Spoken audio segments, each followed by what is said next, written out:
Olá pessoal, boa noite, tudo bem? Vamos para mais uma live. Esperar mais uns 30 segundos aqui, dando um abraço para todo mundo aí. Eliezer, como sempre, está aí firme e forte. Luiz Fernando, Ricardo Coelho, boa noite. Espero que gostem da live hoje. Vou chamar aqui Marcelo Massa. Massa, Sandro Loredo.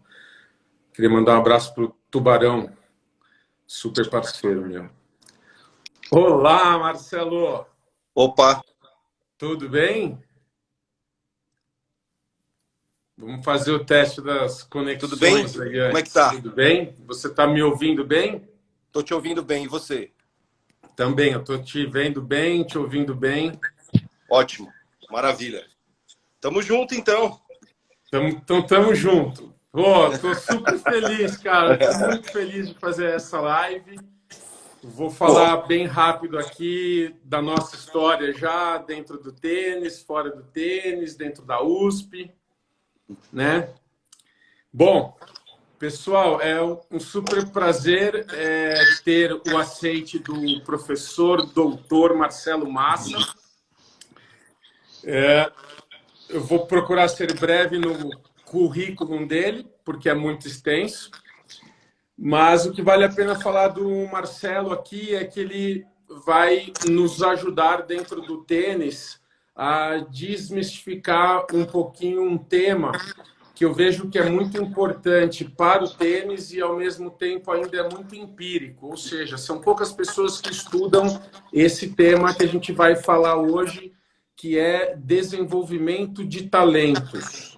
Vamos falar um pouco do mito de detecção de talentos e vamos falar bastante sobre o processo de desenvolvimento de talentos.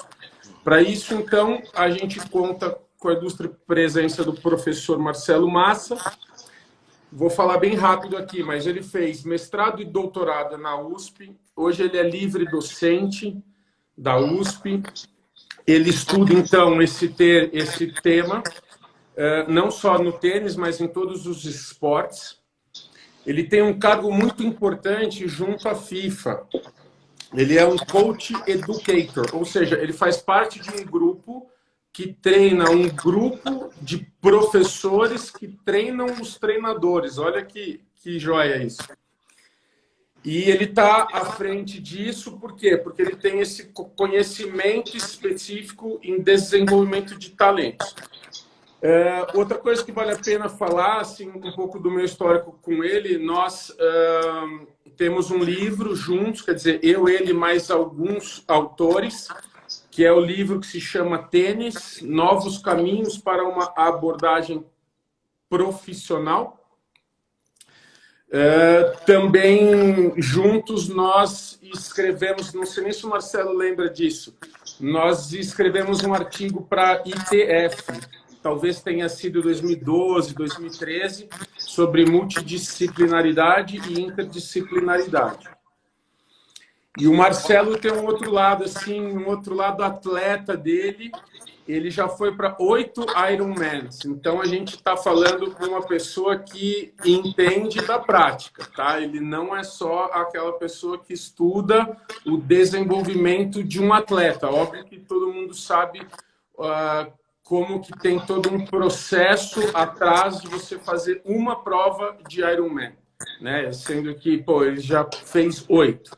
Então, só para mostrar um pouco do que eu sempre falo da questão da praxis, né? É muito importante ter as duas coisas.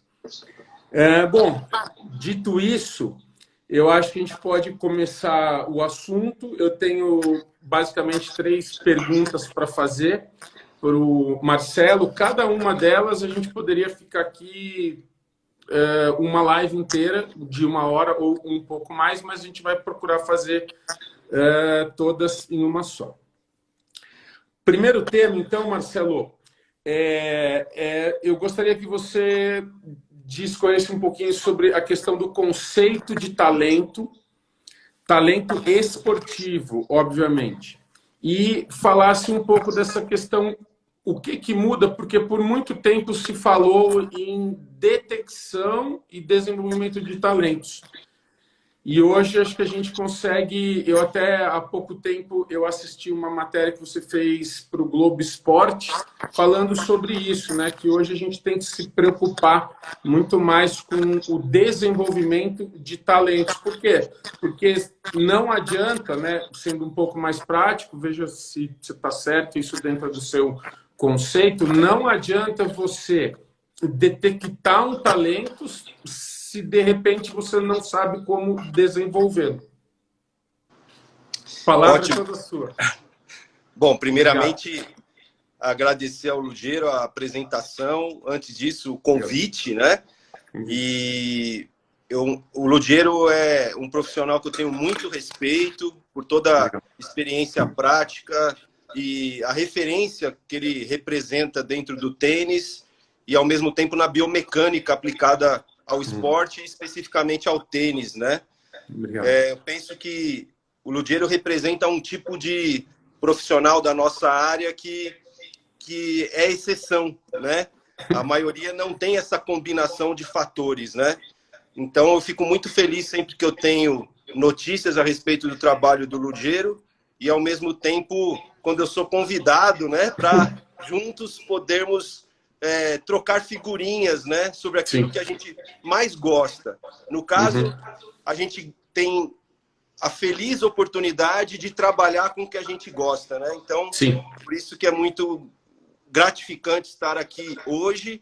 Tenho certeza podendo ser acompanhado por alguns colegas que nos conhecem, que militam no tênis, que têm uma vasta experiência, né, Lugero? Isso é muito importante. Sem dúvida. Então, esses profissionais que eu tenho profundo respeito, que estão ali na beira da quadra, que fazem a mágica acontecer, vamos dizer assim, né? Exatamente. Igualmente, eu tenho certeza que pela rede de relacionamento que você estende para toda a comunidade do tênis, a gente deve ter aqui também muitos pais, a quem eu também gostaria de acolher com grande respeito, porque em algum momento das nossas vidas todos fomos sonhadores quando crianças, até pelo desejo de sermos atletas, né? E hoje todos nós, alguns com filhos, né, como eu, como o próprio Lugero, etc., a gente também se preocupa com os encaminhamentos que a gente vai dar aos filhos, né? E nem sempre a gente tem os melhores manuais para isso, né? Então, hoje a gente poder estar aqui conversando com todos vocês é muito bom, né?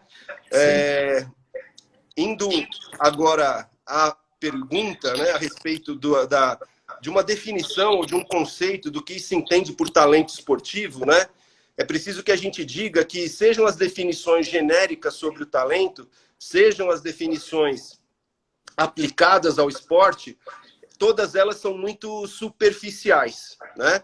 Então, em algum momento da minha trajetória acadêmica, eu tive que fazer uma ampla revisão de literatura sobre o que a ciência entende a respeito do talento. E nisso a gente pôde buscar conceitos em diferentes vertentes, não só no esporte, mas na área educacional, na área da psicologia, né? Que são áreas que têm muito interesse em desmistificar esse processo de desenvolvimento do talento.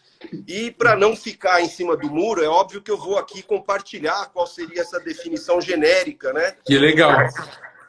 Ela se aproxima daquilo até que a gente pode encontrar num dicionário, né, Lugero?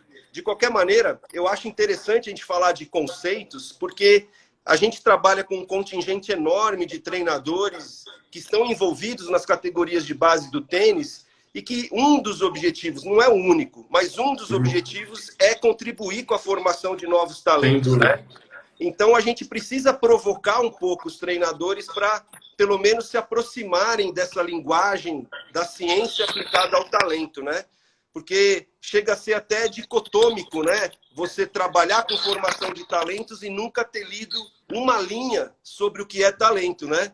Então, essa é uma provocação. Não quero aqui incomodar ninguém, mas faz parte do crescimento de qualquer ser humano ele ser provocado para crescimento, né? Com todo respeito. Exatamente, muito bom. Então, a definição de talento seriam pessoas que, diante de determinadas circunstâncias ou tarefas, apresentam desempenhos acima da média, sendo que esse desempenho acima da média ele pode ser explicado por capacidades que são herdadas e adquiridas ao longo do processo de aprendizagem, né? Ou seja, essa é a definição genérica. Então, ela considera pessoas acima da média, que é básico, e considera tanto aquilo que é herdado como aquilo que é adquirido. E aí, essas duas palavrinhas, né, Lugero? Puxa, a gente poderia ficar aqui meses conversando sobre questões herdadas e adquiridas. Existe uma complexidade muito grande no conceito do talento, e acho que o que é importante a gente guardar da definição é isso. Talento é um fenômeno muito complexo, né? Que inviabiliza receitas de bolo. As pessoas são talentosas por motivos diferentes. E o tênis é um grande exemplo disso. Os grandes jogadores da atualidade e que estão marcando presença ao longo dessa mais de uma década, eles são talentosos por motivos totalmente diferentes. Totalmente diferentes. Tá certo? Os três grandes são três tipos de talentos desenvolvidos. Então, isso já é muito interessante, porque a gente consegue, ao falar de uma definição, de um conceito, a gente consegue pegar o caso do tênis, que nós somos privilegiados de acompanhar na nossa geração, e com o caso prático, a gente consegue enxergar com muita clareza que não há uma receita de bolo e que não há um perfil único para talento em qualquer modalidade, inclusive no tênis. Perfeito. A segunda pergunta que você fez, se você puder me lembrar aí, Lugero. Tá, sim, lógico. Antes, só, eu gostaria que você, dentro desse mesmo tema número 1, comentasse um pouco algo dessa questão de, por exemplo, sendo prático, tem um atleta de 10 anos que eu até posso achar que ele tem um talento muito grande para o tênis, que ele tem grandes chances de dar certo lá na frente. Mas eu gostaria que você comentasse um pouco mais, que são esses dois termos que você disse. Quer dizer, obviamente que ele tem uma carga genética ali grande, mas isso não quer dizer que vai dar certo lá na frente. A gente, em todos os esportes, a gente tem vários exemplos disso, mas eu gostaria que você comentasse um pouco mais a fundo sobre isso. Perfeito. Então, existem mitos muito grandes em torno do genético e do ambiental, né? Até para a gente ir além, cabe aqui uma palavrinha mágica que geralmente a gente atribui ao talento, que é o dom, né? Eu costumo dizer, também em tom provocante, que dizer que talento é um dom é a maneira mais fácil de explicar o que é talento quando eu não sei o que ele é. Muito bom, muito bom. Então, assim, a gente precisa ter cuidado com a ideia do dom. Quando a gente atribui talento a um dom, a gente mais atrapalha do que ajuda o processo. Quando a gente assume que talento é um dom, a gente tem que ficar esperando ele passar na quadra, pronto para a gente. Ou seja, não é assim que funciona, né? Talento não é garimpo, né? Talento é desenvolvimento. Então, a gente tem uma ideia muito equivocada que talento é dom. Cuidado, cuidado, né? Já chamaram o Oscar do basquete, por exemplo, de mão santa. E ele ficou irritado algumas vezes. Isso. Porque ele dizia, poxa, eu treinei muitas horas para desenvolver essa expertise, né? essa competência motora, né? Então, custou caro, né? Custou muito caro. Custo. Muitas horas de treinamento sistemático, né? E então, são vários exemplos, né? Como você coloca em um texto que você põe sobre o Einstein, sobre vários caras ali que eram fracos nessa fase. E aqui, como comentou meu amigo Heleno Torres, ele comentou que você tem que suar bastante para que esse talento surja, né? Perfeito, perfeito. E aí a ciência, ela quis desmistificar essa ideia do dom.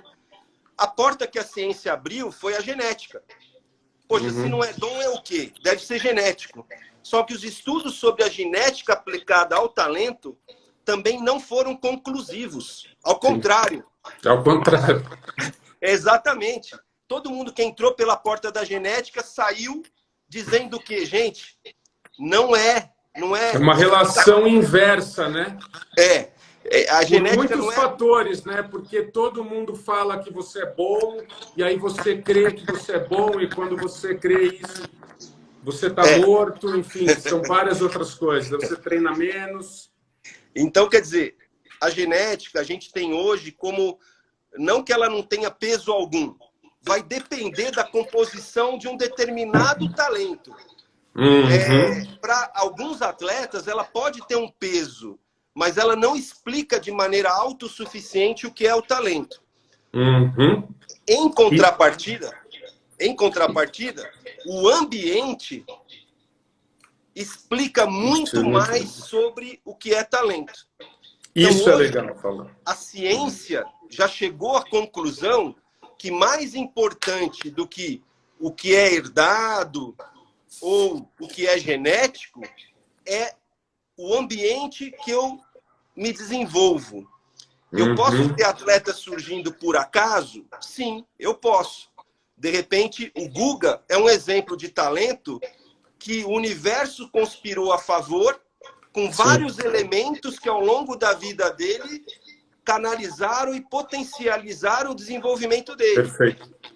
E isso nunca simbolizou que o Brasil era uma escola potencial do tênis. Sim. Mas, no caso dele, vários pilares entre treinadores, professores, cidade, proximidade foram de casa, dando certo. Fluíram e potencializaram o desenvolvimento do talento dele, né? Perfeito. Então, é uma história que combina muito com aquilo que a ciência hoje assume como principal para o desenvolvimento do talento, que é um ambiente favorável. Pode ser o acaso, mas deveria ser um motivo. Então, em escolas de tênis estruturadas, projetos, institutos de tênis, a gente espera que talento não surja por acaso, mas que talento surja por um motivo, que é um trabalho bem estruturado, não apenas com recursos físicos e materiais, mas principalmente de treinadores que sejam competentes em cada categoria competitiva, em cada faixa etária. Esse é o próximo assunto. Que é o próximo assunto. Ele é fundamental para o desenvolvimento do talento. Perfeito. E só vale a pena aqui falar o Deiner Oliveira, ele é pai do Nicolas, já veio aqui para... Eles são do Rio, né? Ele já veio aqui para São Paulo algumas vezes e o filho dele joga em alto nível, tem 13 ou 14 anos hoje. E o Deiner é um pai que estuda bastante e é um pai bastante crítico. E eu gosto desses pais que são críticos, né? E ele conta aqui, ele fala como ele já leu muito aqui, ele fala que no caso do tênis, só para corroborar com isso que você disse, que ele já leu que 9 entre 10 que deram certo, eles chegaram lá pelo esforço, né? E não pelo dom ou pelo talento. Muito bom. O assunto número 2 é o seguinte. Então, a gente está comentando isso.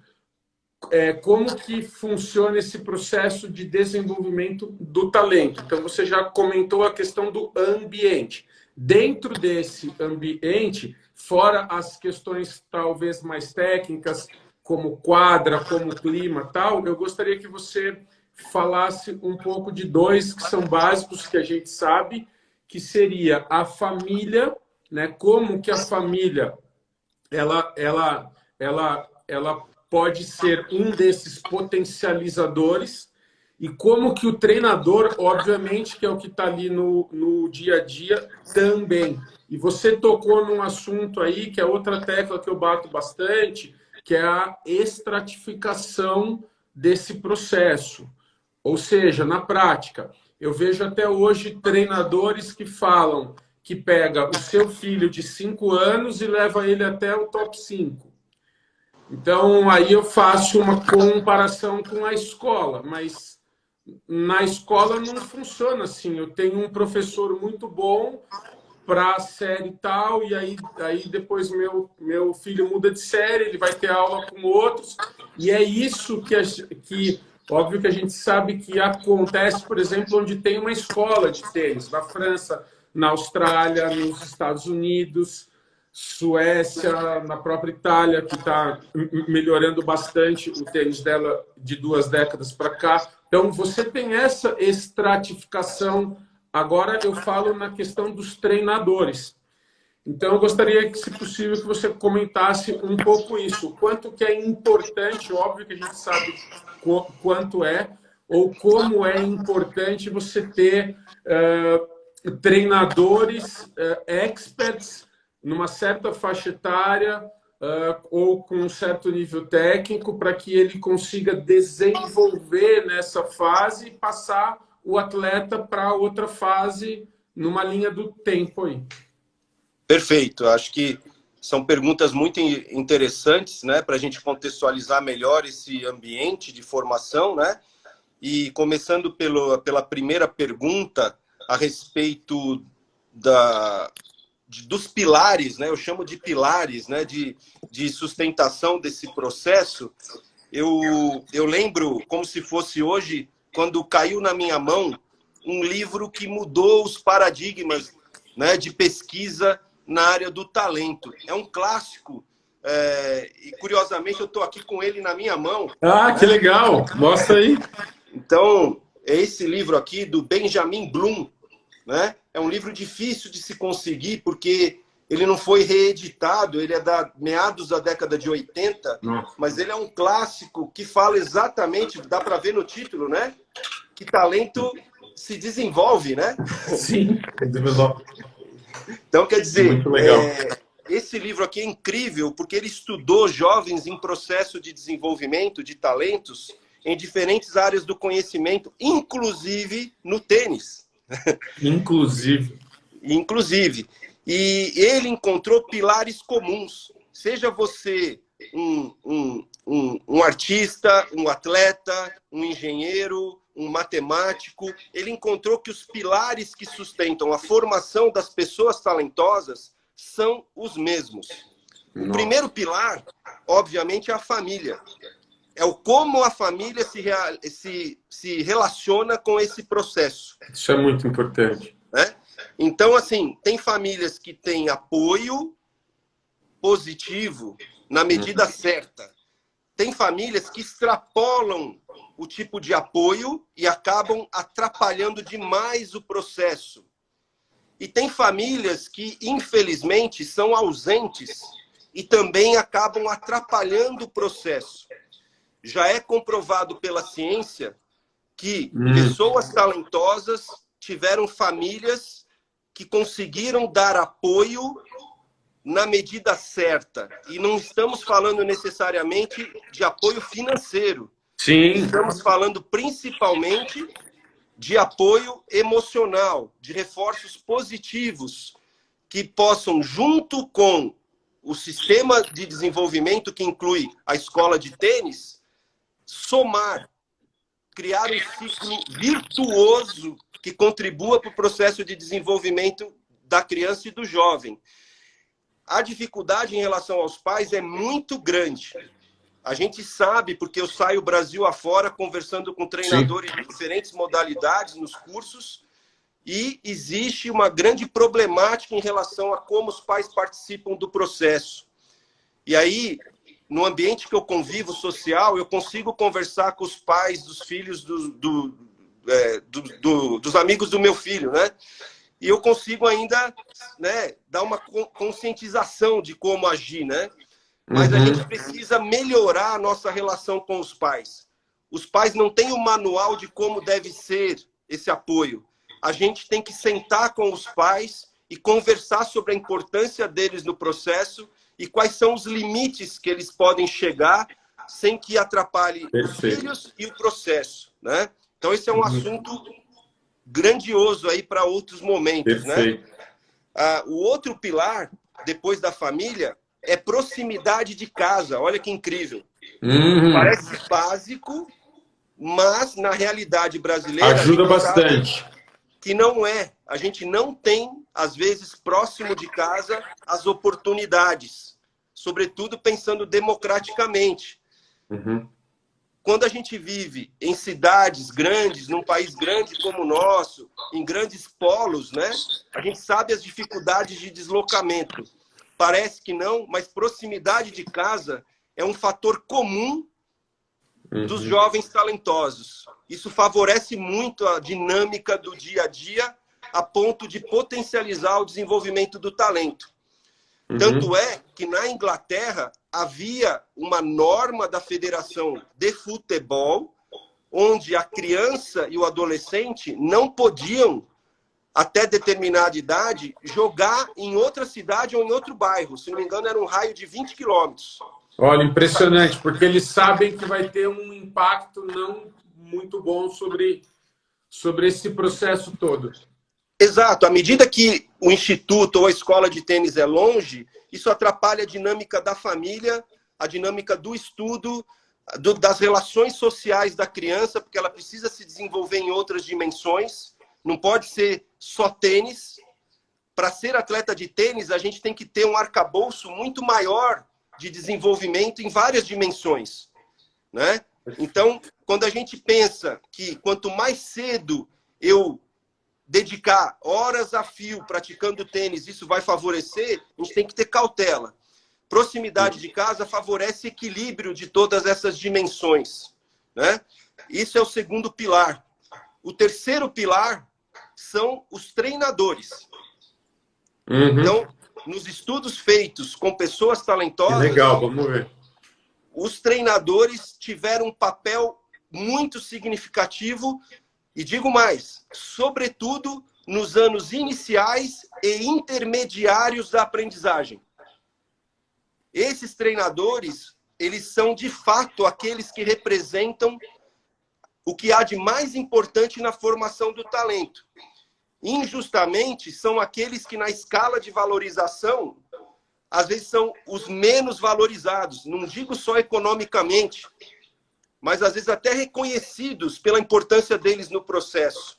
Muito legal você tocar nesse assunto. Esses treinadores, que são a alma do esporte e do tênis, eles, nos trabalhos feitos com pessoas talentosas, houve muito claramente uma identificação de perfil. Que tipo de perfil tinha esse treinador? O treinador que tinha perfil para desenvolver talentos era o treinador, como você disse agora há pouco, que era especialista naquela faixa etária.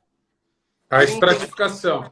Exato. Ele entendia sobre o processo longitudinal, de longo prazo, mas tinha uma visão ampla, mas ele era bom naquela faixa etária. Naquela faixa etária. Porque crianças estão em processo de desenvolvimento e maturação. E a gente precisa de professores que sejam especialistas nessas fases de grande mudança na vida, principalmente na fase pré-pubertária e pubertária. O treinador que não é especialista em puberdade, na minha concepção, não poderia trabalhar nas categorias menores do tênis. Primeiro, ele tem que ser especialista nesse assunto. Massa, só para complementar isso, esse seria o tema de uma outra live que a gente fala muito sobre essa questão maturacional. Isso é muito importante. Eu vejo até hoje ênfases em idade biológica, idade cronológica e não tanto na questão maturacional. E isso fica complicado, a gente sabe disso. Tem uma pergunta aqui, ó, de um livre docente também da USP, só que da São Francisco, Heleno Torres. Ele pergunta o seguinte: Prazer. a Argentina tem 40 milhões de habitantes e 7 top 100. O Brasil, com mais de 200 milhões, tem apenas um. Certamente temos muito mais talentos, mas que não conseguimos desenvolver. Precisamos de uma USDA, que, como você sabe, é a escola dos Estados Unidos. Queria que você comentasse um pouco. Esse é um dos outros pais muito críticos aí que leem bastante sobre isso, sobre tênis. Abraço. Primeiramente, em nome da pergunta, né, e reforçar, né, o respeito que a gente tem pelos pais, né, e também é um colega aí da São Francisco que está aqui colocando uma questão super importante. E pai de tenista, tá? E pai de tenista. Uhum. Então, é assim, eu concordo plenamente, né? O Brasil, ele tem um contingente, uma matéria-prima incrível. E é óbvio que a nossa genética não é pior do que a norte-americana, que a argentina, que a europeia. O que falta para nós, portanto, se a genética não é pior, é óbvio que não é a sistematização. E isso perpassa por qual é a formação dos treinadores. Né? Qual que é o crivo que existe e qual é a sistematização do modelo que a gente poderia chamar de modelo nacional de desenvolvimento do tênis. A gente não tem esse modelo, não tem essa sistematização e até olhando pelo ângulo do que tem sido feito agora no futebol, num movimento que começou com FIFA, UEFA, Comebol, CBF, existem hoje as licenças para treinadores de futebol, né? Então é algo a ser discutido internamente, né? Com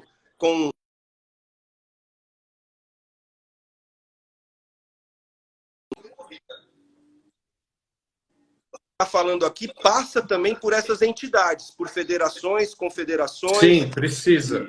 Né? Então, é uma questão aí que a gente, comparando com, vamos dizer assim, bons colégios, né? Bons colégios colocam mais alunos em universidades públicas, por quê? Porque a genética dos alunos é melhor? Não, porque eles tiveram um processo de desenvolvimento que despertou aptidões, vocações, prazeres e talentos nesses alunos, né? Perfeito, perfeito. Então, o que falta para o tênis é um acesso de qualidade, né? Que não esteja centralizado só em uma ou outra região e que a gente possa multiplicar, né? E dar oportunidade para as crianças praticarem tênis dentro de um modelo sistematizado, né? O tênis, dizem, né, que infelizmente a gente perdeu aquele boom, né, que viria ali a partir do Guga, né? Isso. E isso é muito significativo, porque as características da cultura de um país, a valorização que o país tem por uma determinada modalidade, por uma determinada profissão, isso muda totalmente a possibilidade de desenvolvimento, né? Porque passa por ídolos, né? Passa por ídolos, sim, pela mídia, por várias coisas. Eles começam a ser modelos. As crianças começam a desejar serem aquilo, né? Então, tem muitas questões que se desdobram, mas eu estou plenamente de acordo com a colocação.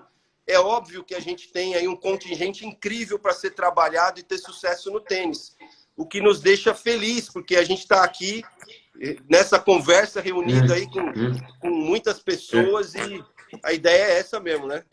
Muitas pessoas que carregam, inclusive, essas bandeiras, como é o caso do Edmir Cavalcante, que está aqui, que ele sempre prega essa questão de ter no tênis um padrão de escola. Nós temos ótimas escolas no Brasil, certo? Nós temos ótimas escolas com esse padrão de estratificação de ensino, de avaliação, que é a base do meu método. né? Então, eu sempre parto desse princípio. Nós temos que ter um padrão de escola, que já é um padrão que vem de décadas ou, né, mais do que décadas, até procurando esse norte. Ou como eu disse em uma última live, o método em grego quer dizer o quê? Seguir um caminho. Então, se você não tem o método que é a próxima pergunta aqui, e que também é uma pergunta do Leandro Nunes, se você não tem esse norte, fica muito difícil, né? Aí sim, talvez a gente tenha que esperar mais não sei quantos anos para vir um outro Google. E que muita gente sabe que se a gente ficar só esperando, talvez nunca venha. Tanto é que a gente tem o Guga como número 1 e depois, se eu não me engano, o Belucci como número 21. Quer dizer, o Brasil nunca teve um cara que foi número 2, número 3, 4, teve o 1 e o 21. Então, eu acho que isso estatisticamente também mostra o quê? Que esse número 1 é um outlier sem dúvida. E por falta de tudo isso que a gente comentou aqui, que é um processo.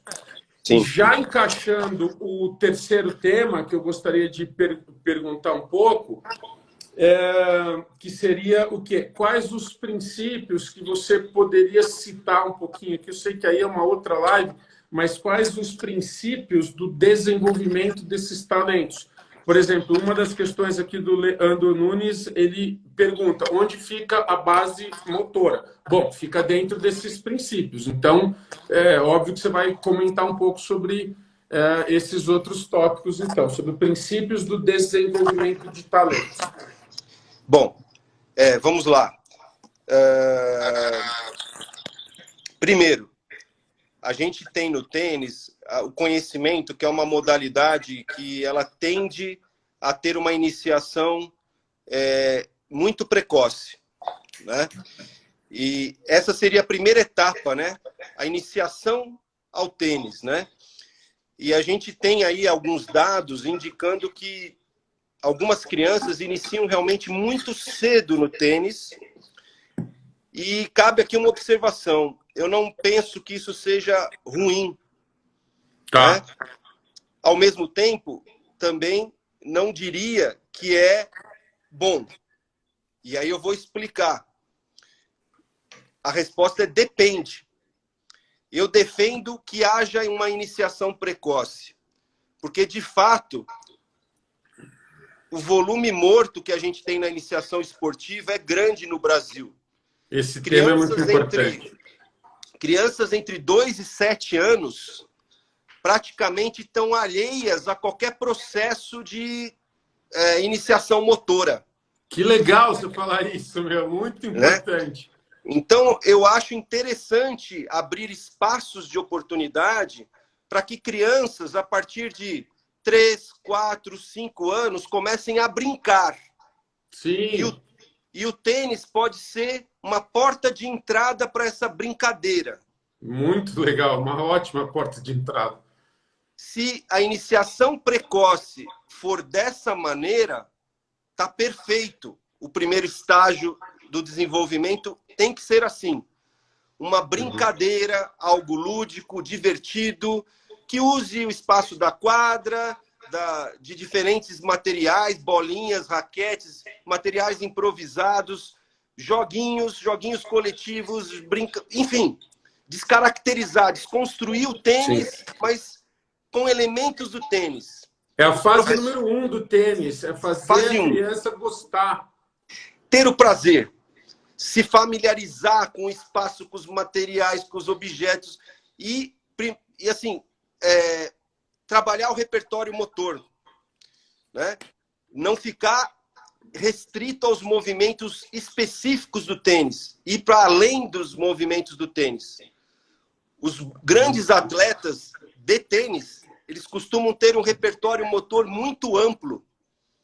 E a gente precisa formar crianças, primeiramente, em relação ao repertório motor. É a base. Quanto mais ferramentas motoras, maior capacidade de resolver problemas do jogo com criatividade. Perfeito. Por outro lado, se a gente especializar precocemente, são termos parecidos, né? Um é iniciação precoce, o outro é especialização precoce. Perfeito. Só que entre esses dois termos parecidos, um é mocinho e o outro é bandido. Perfeito. O bandido é a especialização precoce. A especialização precoce é a maior inimiga da formação do talento. Nossa. Então, eu fico muito preocupado quando eu vejo alguns pais discursando com muito orgulho que o filho tem 7, 8, 9 anos e é campeão e que já treina parecido com adulto, que ele tem uma frequência diária, que ele joga 800 campeonatos, que ele já tem uma estante cheia de medalhas, troféus, enfim. Ele está entrando na armadilha da especialização precoce. Perfeito. A especialização precoce, ela é o trabalho infantil disfarçado de esporte. A gente não quer nossos filhos fazendo trabalho infantil, mas a gente bate palma para eles fazendo especialização esportiva precoce. Perfeito. Então, a gente tem que ter muito cuidado com esse primeiro estágio.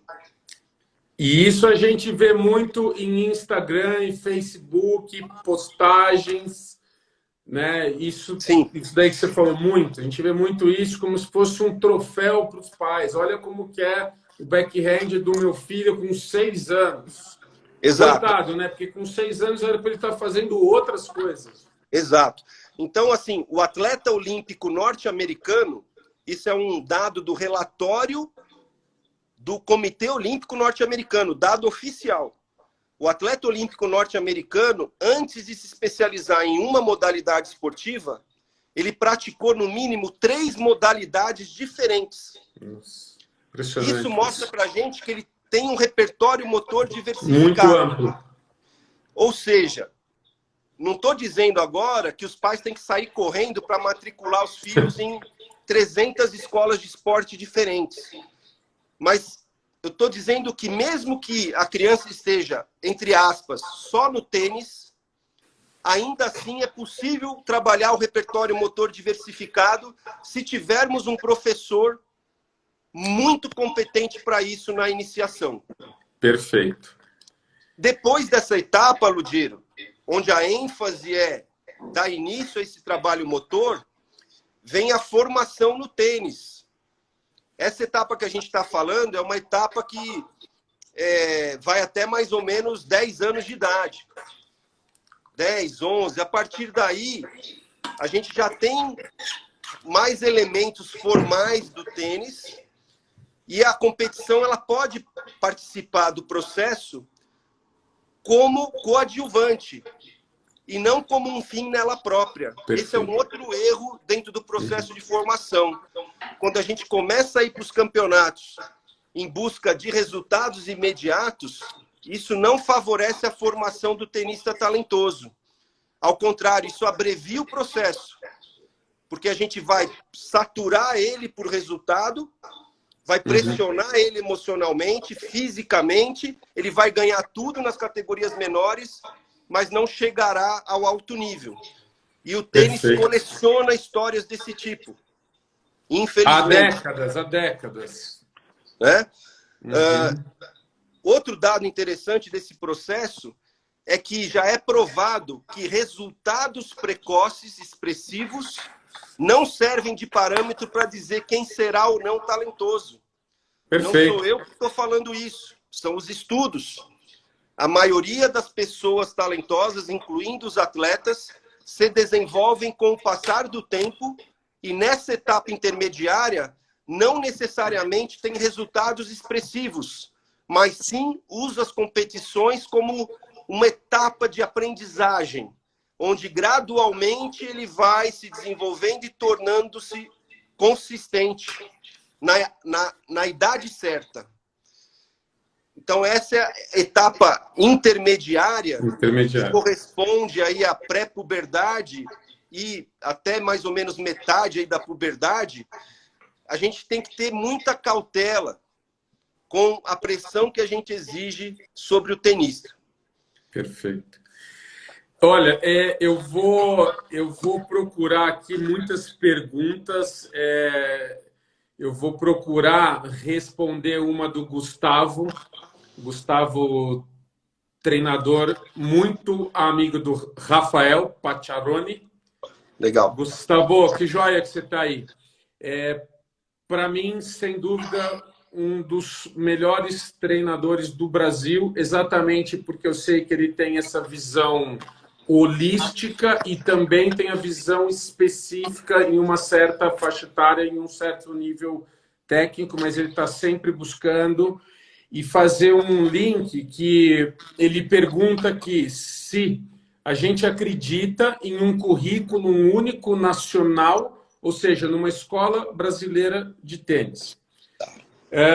Estive com o Gustavo pela última vez no final do ano passado, onde eu fiz uma apresentação no Congresso Brasileiro de Tênis, que foi lá na terra dele, em Curitiba.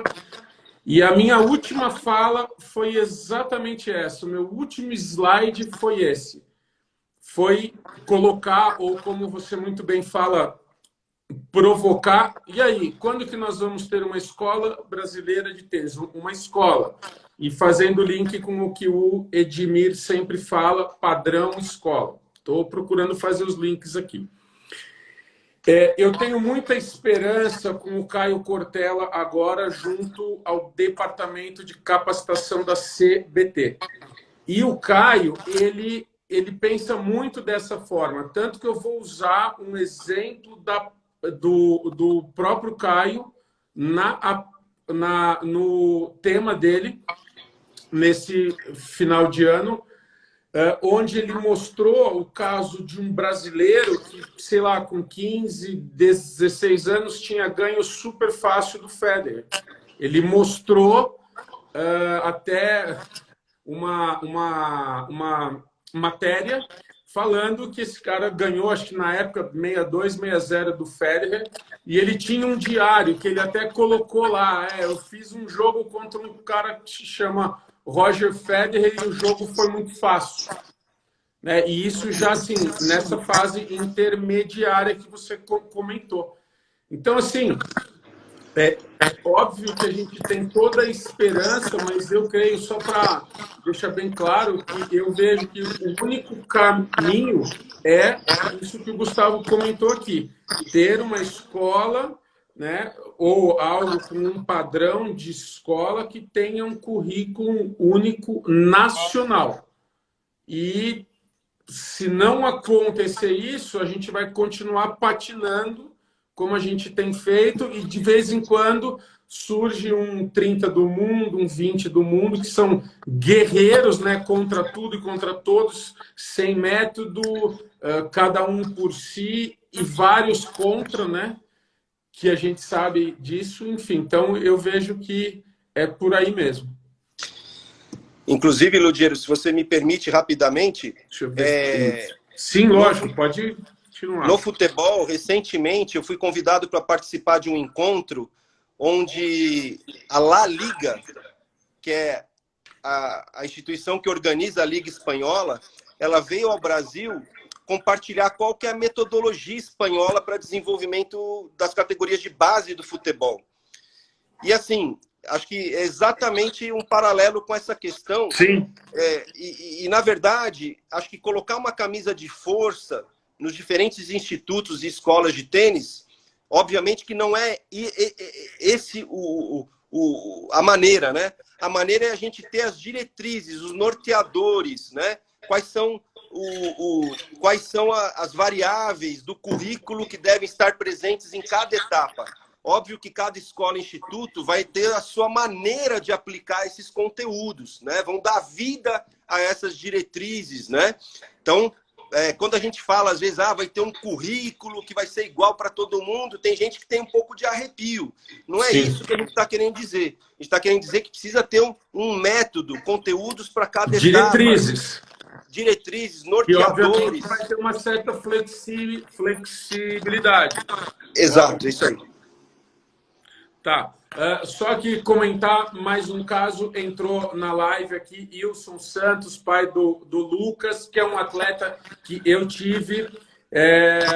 Ele deixou o tênis com mais ou menos 14 anos, até por vários desses motivos que a gente comentou aqui, e tinha um talento incrível, com talvez 14 anos ele já tinha 1,90 m, poderia ser um big server, e por vários outros motivos ele parou com o tênis. E o Wilson pergunta aqui, vamos lá, se existe uma outra realidade como transformar um talento no tênis num jovem que hoje odeia o tênis, quais os cuidados para que isso não ocorra? Então, assim, talvez entre um pouco no caso específico do Lucas, com toda a falta de estrutura e no caso dele, trânsito.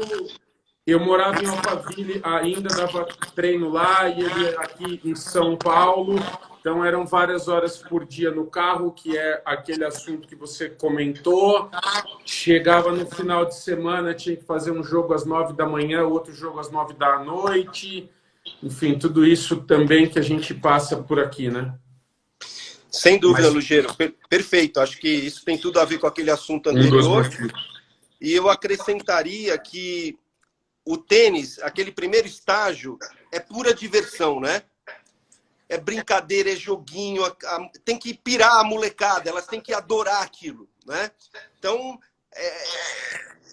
à medida que a gente migra para o estágio seguinte, gradualmente vai ficando um pouquinho mais sistemático, tem que ter mais disciplina, mais comprometimento, né? E aí, quando a gente migra para o estágio, vamos dizer assim, o terço final aí do estágio de formação, onde a competição vai começar a ter mais peso, né? O que a gente consegue conquistar em cada treino, em cada semana, começa a ter mais peso, né? A exigência vai ficando cada vez maior. A gente tem que preparar esses jovens para essa transição de aderência ao tênis. Exatamente. A aderência na iniciação é pelo prazer. Nas etapas em que o tênis começará a ficar mais sério, o prazer não é imediato mais. O prazer vem do quê? De você ter cada semana como um bloquinho de uma construção, né? Que vai te levar a um prazer lá na frente. É essa transição que a gente também tem que se preocupar em trabalhar junto aos pais e junto aos atletas, porque ela não é fácil, sobretudo numa modalidade individual. Perfeito. Como o tênis, né? Então, isso pode ser um elemento de evasão de muitos tenistas potenciais, sem dúvida. A gente tem que preparar isso. A gente tem que conversar muito e mostrar as histórias, os cases de sucesso e os cases de fracasso. Sim, tem que mostrar. Tem que colocar na mesa. E juntar com a teoria do treinamento, com a ciência, e pegar esses casos que hoje até a gente tem o favorecimento de tudo estar muito registrado, tem vídeo, tem história, tem livro, né? E de a gente falar, olha, mas se dedica, supera isso, que a conquista está ali na frente, né? Óbvio, sempre traçando isso dentro de uma linha que é muito delicada para que a gente também não pressione demais. Né? Então tem uma linha tênue aí entre o apoio, o reforço positivo e a gente errar a mão, né? Mas isso pode acontecer com muitos tenistas potenciais, né? Existe uma dimensão do talento que é a dimensão da personalidade, que entra a motivação, o tipo de motivação. A motivação intrínseca eu considero a mais valiosa para o atleta talentoso. Legal. Porque a motivação extrínseca, que é o que vem de fora, tipo a medalha, o troféu, a fama, ela não sustenta o talento em longo prazo. Perfeito. O que sustenta o talento em longo prazo é a motivação intrínseca. É querer atingir uma meta. É querer atingir o objetivo que o treinador determinou. É querer naquele campeonato, poxa, foi determinado você ficar entre os 8. Então você vai lá e fica perto dos 8. Né? Essa é a motivação intrínseca de querer se superar. Né? De você querer deixar uma história, querer deixar um legado com ética e fair play, né? E acho que o tênis, que bom, acaba sendo um exemplo, principalmente nos grandes tenistas, para ética e fair play, né?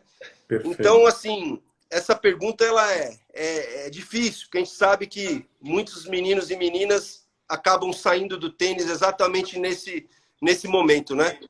Perfeito. Massa, bom, finalizamos aqui a parte da sua apresentação. Eu gostaria de te dizer que eu estou emocionado, porque praticamente foi uma aula para todos nós aqui.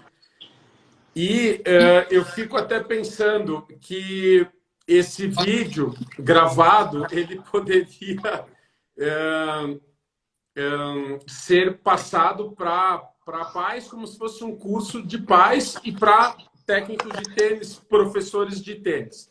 E é isso que eu vou fazer, porque é impressionante como você conseguiu, nesses 3 tópicos, mostrar tudo que, ou boa parte do que você sabe dentro desse tema. Bom, vai cair a live, a gente vai sair, eu vou gravar e a gente volta para as dúvidas. Tem várias dúvidas aqui. Eu consegui marcar só umas 3 ou 4. Eu peço para que quem tenha as dúvidas escreva outra vez, porque já vai cair. E a gente volta daqui 2 minutos, que eu só vou encher a minha água ali e volto, tá? Obrigado. Combinado. Já, já. Até já, pessoal. Valeu. Obrigado.